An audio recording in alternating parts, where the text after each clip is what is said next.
Tribunal Constitucional.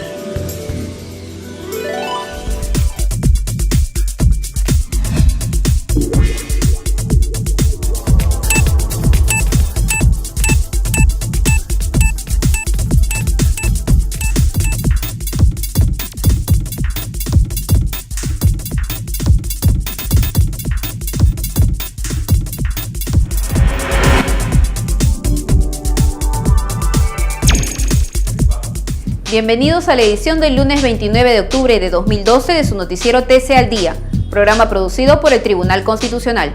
A continuación les dejamos nuestros titulares para la presente edición. En audiencia pública, el Tribunal Constitucional dejó al voto 101 causas. El programa Tus Derechos analizó el tema Los Derechos Humanos y la Cinematografía. El Colegio de Abogados de Lima condecoró al presidente del Tribunal Constitucional, Ernesto Álvarez Miranda. El Pleno y la Sala 2 del Tribunal Constitucional sesionaron en audiencias públicas esta semana. Los magistrados escucharon los informes orales de los abogados. Audiencia pública de la segunda sala del Tribunal Constitucional, presidida por el magistrado señor Ricardo Beaumont Callirgos e integrada por los magistrados señores Carlos Mesías Ramírez y Gerardo Eto Cruz. Señor relator, sírvase dar cuenta de los expedientes en los cuales los señores abogados han solicitado informar oralmente a la vista de la causa. A continuación voy a dar cuenta de aquellas causas en las que las partes se han presentado a informar. Expediente 3973-2012, proceso de amparo.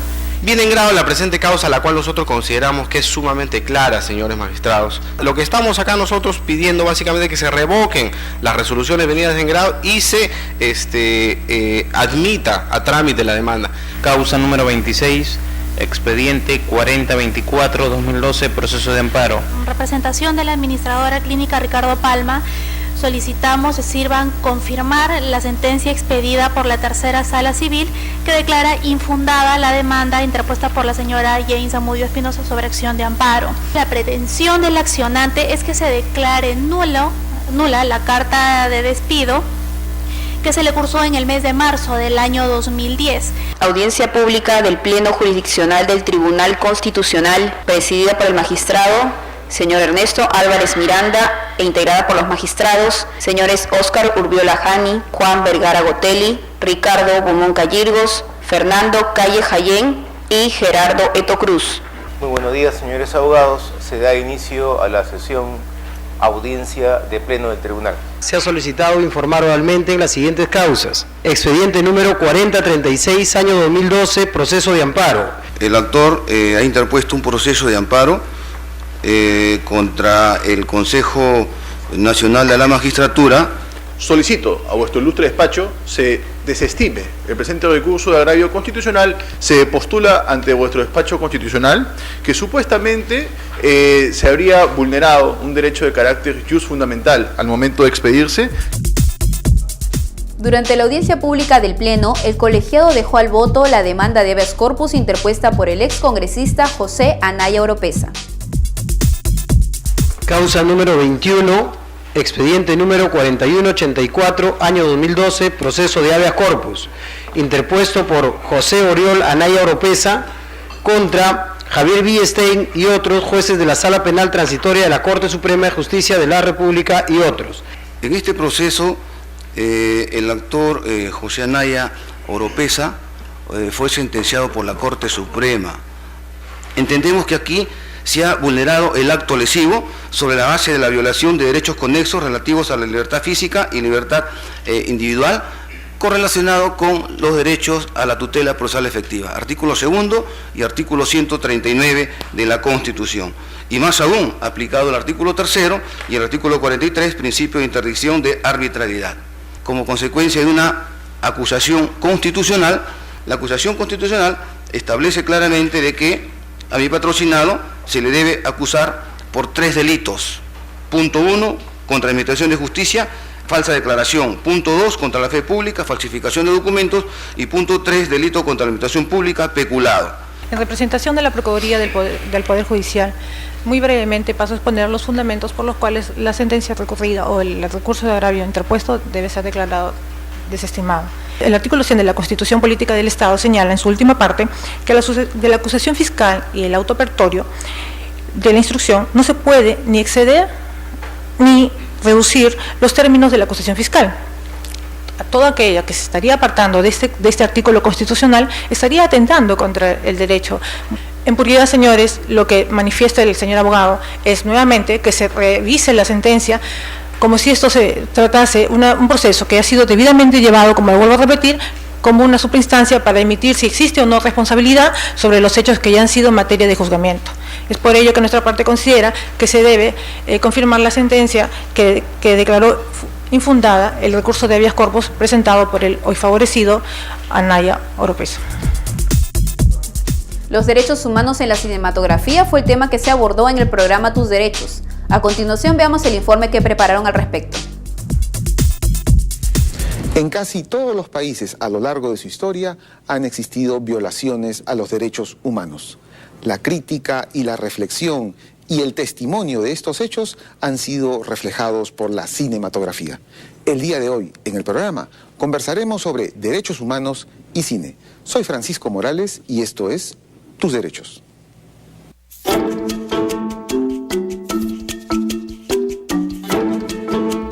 El inicio del siglo XX nos trajo el cine como expresión artística del mundo moderno. A través de la imagen en movimiento se retrató la vida cotidiana, se contaron historias, dramas, comedias. Desde su primera época, cuando el cine era mudo y en blanco y negro, pudimos encontrar películas que se referían a los derechos humanos. Así, en el año 1919, el Comité Americano de Ayuda para Armenia y Siria produjo en Estados Unidos la película muda Armenia Raptada, donde se cuenta la historia de Aurora Mardiganian durante el genocidio armenio a manos del ejército turco. Durante este periodo, Sergei Eisenstein dirigió películas dedicadas a la Revolución Rusa como El acorazado Potemkin y Octubre. Igualmente, el genial Charles Chaplin produjo y dirigió clásicos del cine sobre crítica social y donde las historias se refieren a los derechos sociales y la depresión. Una película emblemática de Chaplin es Tiempos Modernos, donde se narra la historia de un obrero de una fábrica que prácticamente se convierte en una pieza más de la maquinaria industrial. Ya con el cine sonoro, el neorrealismo italiano de los 50 también aborda la problemática social de aquella época. Películas como Ladrón de bicicletas o Humberto D. son emblemáticas. Después de la Segunda Guerra Mundial, el Holocausto judío ha sido objeto de notables películas que son un llamado a la conciencia de la humanidad y principal razón para que se desarrolle el movimiento internacional de los derechos humanos. Películas como La lista de Schindler y El pianista son dos clásicos de nuestro tiempo en este tema.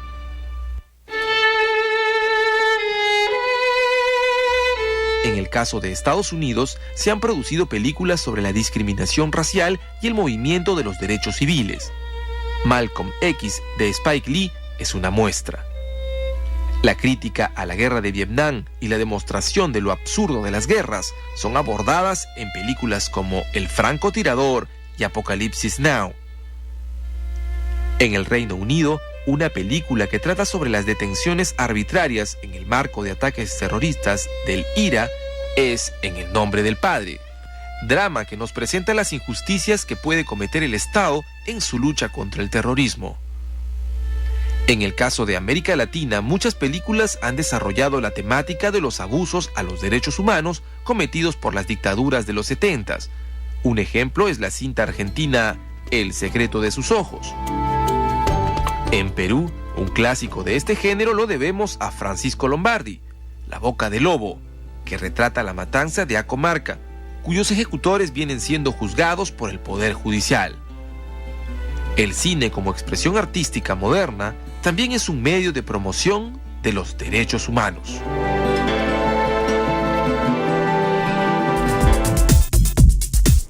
El presidente del Tribunal Constitucional, Ernesto Álvarez Miranda, recibió la distinción Vicente Morales y Duárez, otorgada por el Colegio de Abogados de Lima. En cumplimiento del acuerdo de la Junta Directiva, el día de hoy imponemos la medalla Vicente Morales Duárez en el año del bicentenario de la Constitución de Cádiz al presidente del Tribunal Constitucional, al sobresaliente catedrático y al gran abogado Ernesto Álvarez Miranda. Bien merecidos.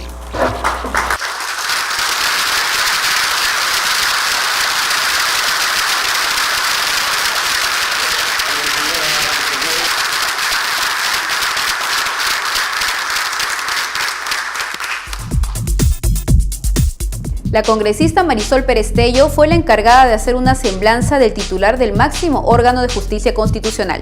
A continuación, escuchemos. Es para mí motivo de satisfacción y de alegría haber sido encargada para glosar la vida de Ernesto Álvarez Miranda, un hombre que dedicó la mayor parte de su trayectoria profesional a la academia y desde allí a la formación de jóvenes en libertad, justicia e institucionalidad democrática. En la actualidad, será en las aulas universitarias donde empezará la gran transformación del país. Muchas veces se piensa que las personas que tienen grandes responsabilidades o que son llamadas exitosas han tenido una vida que les fue siempre favorable. Sin embargo, el caso de Ernesto Álvarez Miranda no estuvo exento de dificultades. Hemos apreciado, Ernesto, en tu vida, la vida de una persona que no se mide por el éxito solamente, sino por la consecuencia práctica de virtudes y valores. Por ello, esta mañana nos reunimos para congratular a un ser humano consecuente, que supo aferrarse al mástil de la justicia y el derecho, no importa cuán fuertes soplaran los vientos, transmitiéndonos un mensaje de compromiso. El conocer a Ernesto, al doctor Álvarez, presidente del Tribunal Constitucional, como autoridad universitaria, magistrado, pero sobre todo como amigo, me impone un riguroso ejercicio de sobriedad, como él se conduce en su vida diaria.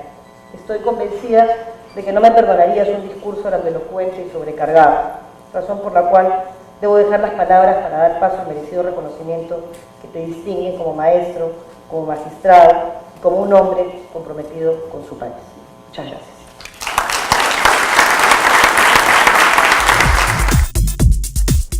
El doctor Ernesto Álvarez Miranda agradeció el reconocimiento e hizo una breve reseña de lo realizado en el Tribunal Constitucional, destacando la labor de otras gestiones. Cabe preguntarnos sobre el objeto de condecorar a los miembros de una determinada comunidad.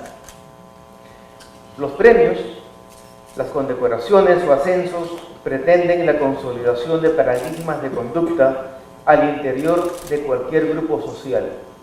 Este es el primer reconocimiento a un profesor principal graduado en Derecho de la Universidad San Martín de Porres. Esta semana, precisamente nuestra facultad cumple 44 años de fundada, por lo que recién hace pocos años sus graduados están obteniendo, cada uno en su propia especialidad y de acuerdo a sus propios objetivos personales, el éxito y reconocimiento profesional. Mi actual mandato como presidente del Tribunal Constitucional, órgano que es considerado como el máximo intérprete en la Constitución y defensor de los derechos fundamentales. Esto mismo en relación a una Constitución que consagra la dignidad de la persona humana como fin supremo de la sociedad y del Estado. En tal sentido, el Pleno de Magistrados, que este año presido, ha marcado una notoria diferencia con respecto a los colegiados anteriores. El primero, caracterizados por Manuel Aguirre Roca, Ricardo Nuyen, Delia Reboredo y otros insignes magistrados, todos profesores de Derecho, tuvieron como misión principal constituirse en un pleno fundacional, de necesaria adecuación de la Carta del 93, que obedecía a su vez a las exigencias de democracia y de Estado de Derecho bajo el impulso de la OEA y la comunidad internacional. La segunda etapa del tribunal fue marcada por Javier Alba, Víctor García y otros juristas que debieron enfrentar la delicada labor de desmontar los precarios instrumentos jurídicos del autoritarismo, adecuando los mandatos de la Corte Interamericana en materia de derechos humanos, evitando que se produzca la impunidad de los mandos terroristas, como en un principio parecía ser la estrategia de los extremistas. La tercera etapa del tribunal ha sido la de mis colegas, signada por un contexto social y económico diferente, pues las urgencias consistían en fortalecer la gobernabilidad democrática para posibilitar que el Perú participe de los beneficios del desarrollo económico en el marco de la globalización, estuviera jurídica, social y económica a la altura de las circunstancias. Allí nuestra labor de consolidar los acuerdos de libre comercio, de respeto al principio de subsidiariedad del Estado y al interés supremo del consumidor o usuario, al tiempo en que diseñamos el reconocimiento normativo del Estado en materia de derecho a consulta y los requisitos para que un proyecto de inversión extranjero y de condición extractiva pueda ser considerado constitucional o no. Cada pleno supo cumplir con los compromisos que las circunstancias marcaron, ingresando a la historia de la situación con responsabilidad y valentía. Tengo por ello el enorme orgullo de ser presidente de un tribunal constitucional histórico, por su valor y decisión. El magistrado Gerardo Eto Cruz dio una conferencia en el seminario denominado 5 lecciones de Derecho Procesal Constitucional, el cual fue organizado por el Colegio de Abogados de Lima y el Centro de Estudios Constitucionales del Tribunal Constitucional. En primer lugar, quiero yo agradecer la presencia de todos ustedes. Sé que todos estamos agotados en el día al día, así que les pediría que traten de resistir. Espero no aburrirlos y yo quiero en estos momentos conversar sobre 5 lecciones de Derecho Procesal Constitucional. Son ejes temáticos que me interesa compartirlos con ustedes. Desde ya no voy a venir con una postura del profesor acartonado, formal, solemne, sino que voy a tener un estilo un poco a lo que es mi persona. De manera que todo lo que yo voy a desarrollar va a tener todo un trasiego teórico. Lo que pasa es que lo voy a decir en términos un poco más informables, en la medida en que me interesa que se divulgue las últimas tendencias corrientes, no solo de lo que viene emitiendo el Tribunal Constitucional, sino de la parte dogmática y acaso de la formación y consolidación de los tribunales constitucionales y de esta disciplina llamada hoy Derecho Procesal Constitucional. Bien amigos, hemos llegado al final de su noticiero TC al Día, programa producido por el Tribunal Constitucional. Los esperamos la próxima semana con más noticias.